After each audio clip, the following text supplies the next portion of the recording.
I mean, it is definitely one to talk about. And she's a menstrual hygiene advocate. Okay, we talked about overcoming stigma and just talking about menstrual hygiene in general and how women can actually be better, and each and every one of us coming together to make sure that we create a conducive environment for women and girls to have their monthly flow without any kind of yeah talk or any kind of issue surrounding it.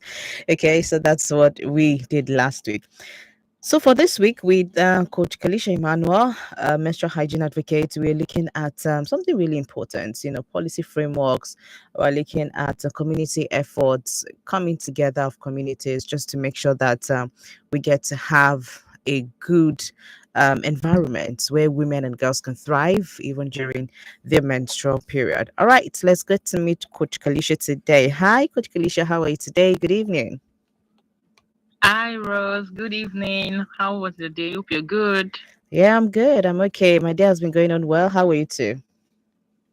Fine, thank you. Nice to be here again. Of course, it's nice to be here, but you are virtual today, so it's good to bring in Yeah, technology in the mix. Okay, so yeah. yeah, so you can be a part of the program by dialing 07000 You can also dial 09155 Send us WhatsApp messages to 070 317 56537 or 08155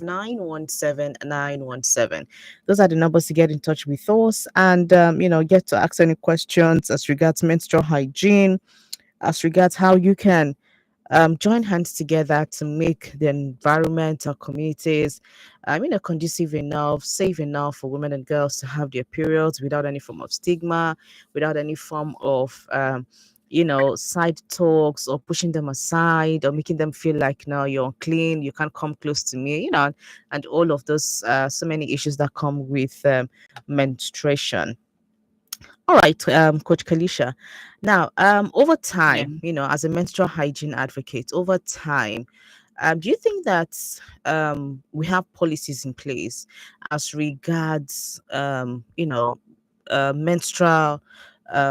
support, as regards support for menstrual health for women and young girls?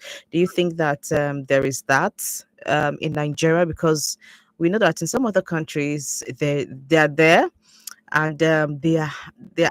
they've been Mhm. implemented and used, but over here Mm. it's more like we don't even know whether they're there first sef, let alone the implementation. Oh, So let us know how yeah. far so far. Mm.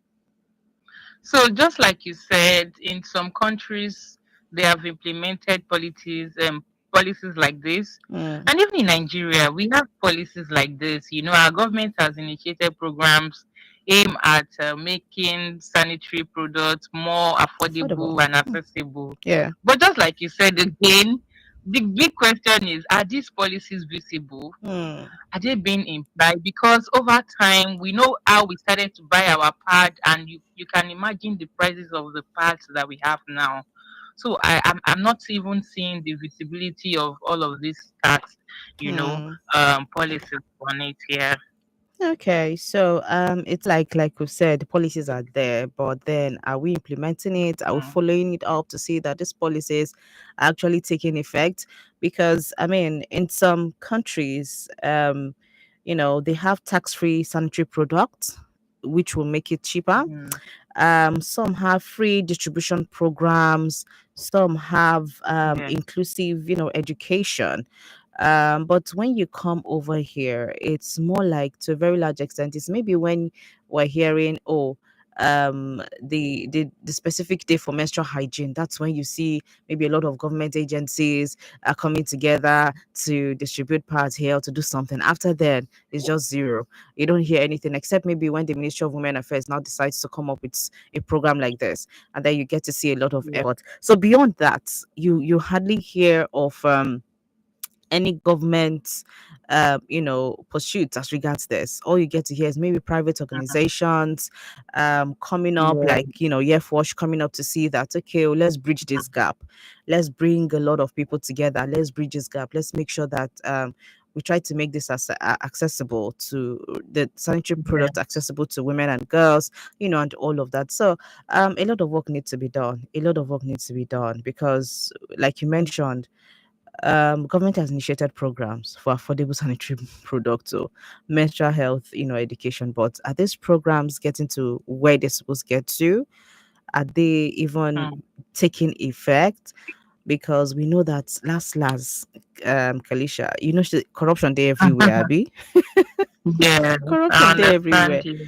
Because Mm. when they now said, okay, oh, we have 50,000 sanitary pads to share to girls in secondary Mm. schools.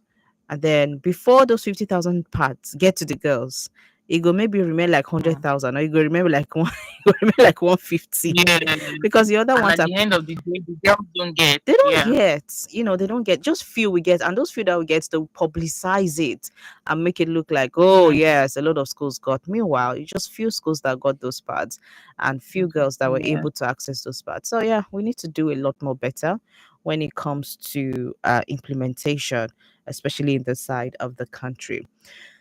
All right, this is your Mm. Women Radio WFM 91.7, and this is the program Let's Talk period right here, brought to you by the Youth Empowerment Foundation Water Sanitation and Hygiene Project, which is implemented by Mangrove Partners and Youth Empowerment Foundation. Okay, and today we're looking at policies, we're looking at community support for menstrual health management. And with me, joining me virtually is Coach Kalisha Emmanuel. She is a menstrual hygiene advocate, and we're just looking at some of these issues together. So you can be a part of it by dialing 07000 917 917. You can also dial 09155 917 917. Our WhatsApp numbers are 0703 1756537 or 08155 917 917. Those are the numbers to get in touch with us this evening on the program. Let's Talk period by the Youth Empowerment Foundation Water Sanitation and Hygiene Projects, implemented by Mangrove Partners and Youth Empowerment Foundation. All right, Coach Kalisha, let's talk about community initiatives. Yeah. Now, do you think that our communities are doing enough when it comes to initiatives to promote menstrual health? Are our communities doing enough? I mean, I'm talking about rural communities and even urban Yeah. communities, because one would expect that urban communities will do better. But do you think that, both Yeah. sides of communities, are we really doing well when it comes to initiatives to promote menstrual health? Well, I would just say that when it comes to the urban community, I would not even expect much, Hmm. because you see, people in the urban community just believe that they are well off and they have their own money to buy their own pad. You don't need such education. Hmm. But I would tell it to you that whenever we go and have outreaches, in the rural communities, Yeah. I mean, come even if in the rain, in the sun, you see people rushing out just to come and get free pad. Hmm. I'm saying that thank God for NGOs, thank God for people, the organizations like Youth Empowerment Foundations that are just out there to do their goodwill, their work to support these communities. If not Hmm. for NGOs in Nigeria, or non-profit organizations, I give it to you, communities are doing zero. They are not doing anything. Hmm. Everybody are just out there looking for how to have money to their pocket and all. So I would just give the credit mostly to the non-profit organizations for coming out to the communities to have this empowerment, to share all of these free parts. When it comes to the communities, I don't know. I don't know. We should just give this credit to the non-profits. I would just say that. Hmm. Okay. All right, thank you very much, Coach Kalisha. So, what you're telling us in essence is that in these communities, if not for the presence of local organizations that actually help to Hmm. push this forward, then we might just be seeing, up to about zero efforts from communities. That's what you're saying? Yeah. Hmm. Yes, especially when it comes to menstrual hygiene management. Hmm. There's a time, I think at some point when we did this, when we started the Lodge Watch program, Yeah. we're going to the community to have group, focus group discussion on menstrual hygiene management. We went to churches. You know, when even the pastors, by the time you come to interview them, they Mm, will tell you, "Oh, is it on menstruation?" Ah, it's saying like, go and meet the women. They will talk about it. mm, But then you are the head of the church.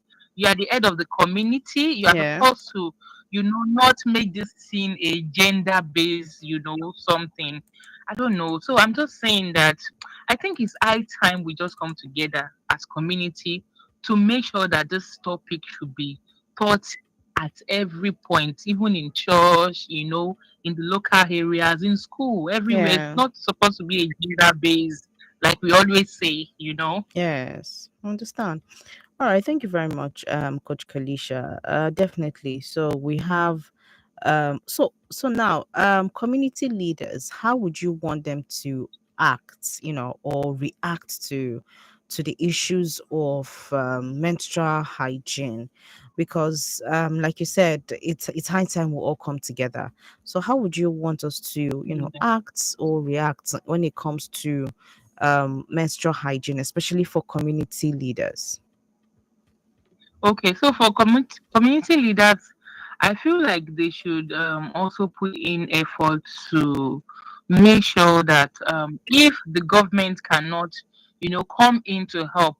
Of course, we even have, the levels in government like that. We have the chairmans and Hmm. all. So all of this, they can write, to them to come and still enlighten the girls in the community, raise programs, awareness, do have outreaches that will make the girls, be more informed. And even the parents, like we say, at, Hmm. at the end of the day, we still come to the parents, not, engaging their kids, advising them in the way it should go. So Yeah. community leaders can set up, programs like this, outreaches to even inform and, educate even the parents Hmm. before even get to even the adolescent themselves.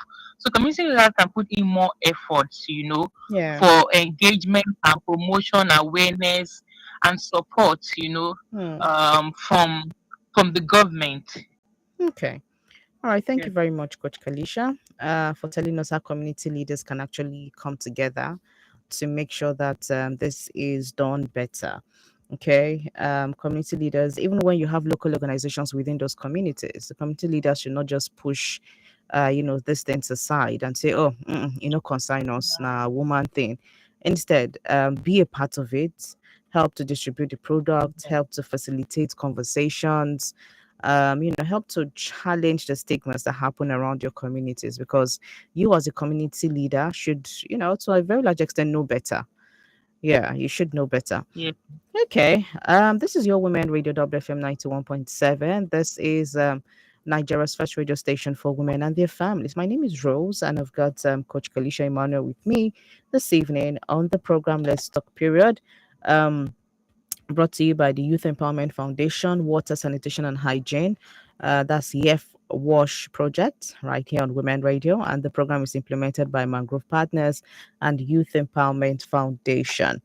Okay, so we've just been looking at different issues as regards community, responsibility towards menstrual health. Okay, how we can all come together as a community, whether you like it or not, you belong to one community or the other. So, what are you doing in that community that you're in? All right, so let's quickly look at some challenges. Maybe some solutions also. In terms of community engagement, in terms of community initiatives, what do you think are some of the challenges that we're still battling with in terms of addressing issues that to do with menstrual hygiene, menstrual health in our communities, and maybe some of the solutions too?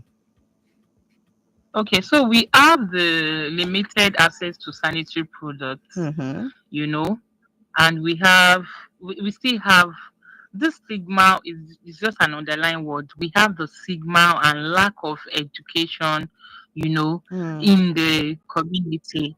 We have we have to address all of these things. I think it's just so important that we address them. Yeah. And the solution, like I have just said before, is just still to promote, awareness and support. Like we say that it's not just about the girls anymore. It's about even the community itself, like everybody in the community being involved and coming together, Hmm. to look for a better solution to all of this, which is, even like we all said, we don't need to wait for somebody to come to the community to have this program. We have communities where we can have people even volunteer to drop any amount they have just to have free sanitary pad in the community, just to have free sanitary pad for girls that are lacking. And communities, the parents also need to have the understanding that if a girl is on her period, it doesn't mean that she's sick and doesn't need to stay in the house and not go to school. I Hmm. feel like we need to start doing all of these things. Like, if a girl is on her period, she needs to do everything in the house. It's not like Yeah. she's sick. I think this is one of the things that that causes this stigma more. Like, Hmm. oh, I'm on my period, I can't go to church, I can't. I still till now, we still have some churches that Yes. No. if you're on your period, you can't come to church, you can't come to the altar. Even Mm-hmm. the Muslims don't go to pray in the mosques, they're on their period. So all of these things, I feel like education, we community leaders that are learned should, have once in a while have programs to educate and enlighten parents. Just to do away with stigma, and promote awareness and support to the community. Yep. I definitely agree. Yeah. Let's do away with stigmatization.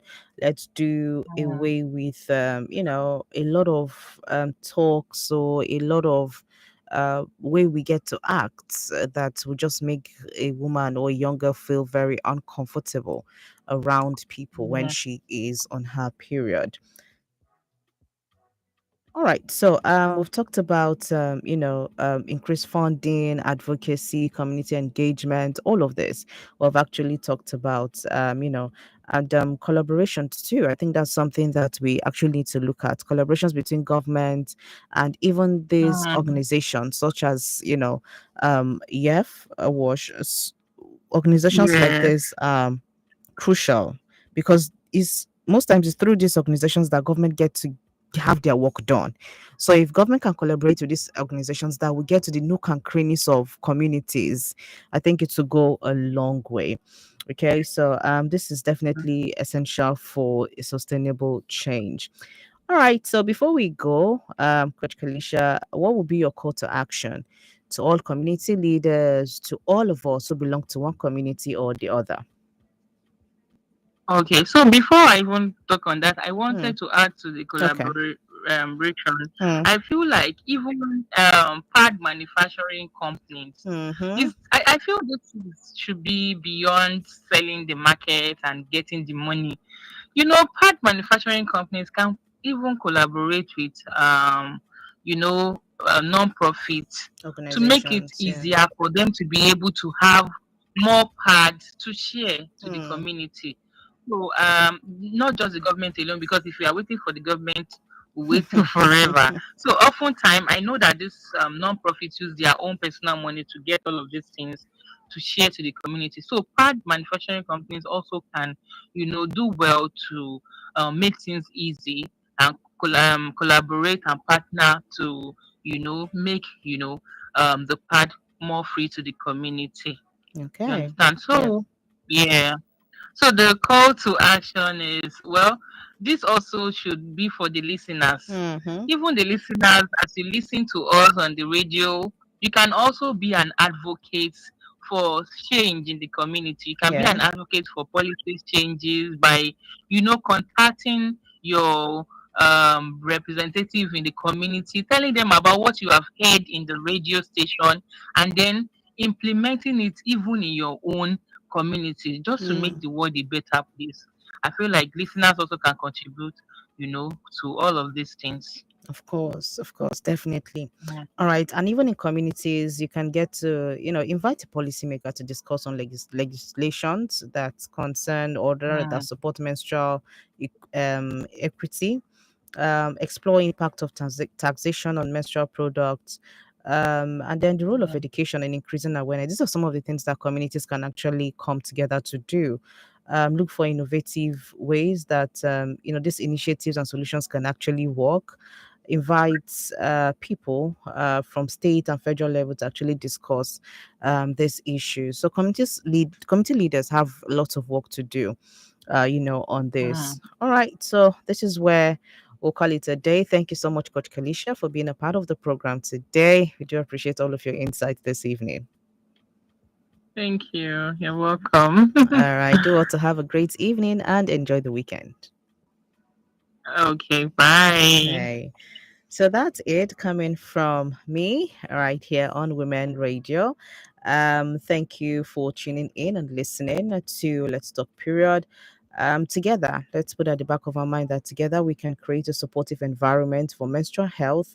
You can go ahead and share your thoughts on social media using the hashtag menstrual health matters. Okay, use the hashtag menstrual health matters to keep the conversation going. So, thank you, dear listener, for tuning in to the Youth Empowerment Foundation Water Sanitation and Hygiene Yef Wash Project.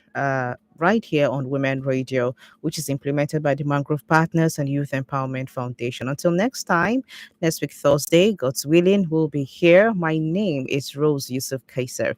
Do also have a great evening and enjoy the weekend ahead.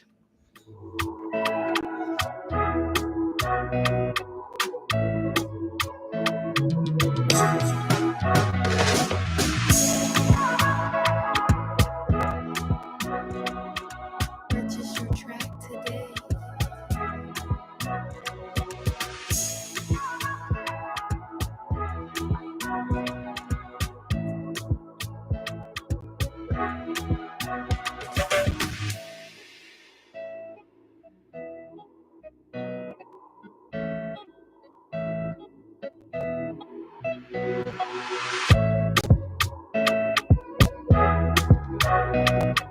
Purchase your track today.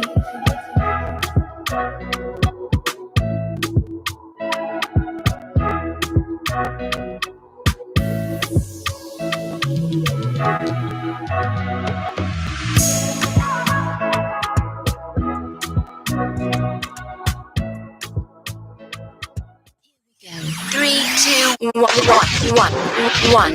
I don't wanna wait for nobody. Keep it locked. I should've bought you flowers. Turn your radio up. Held your hand. We are WFM 91.7.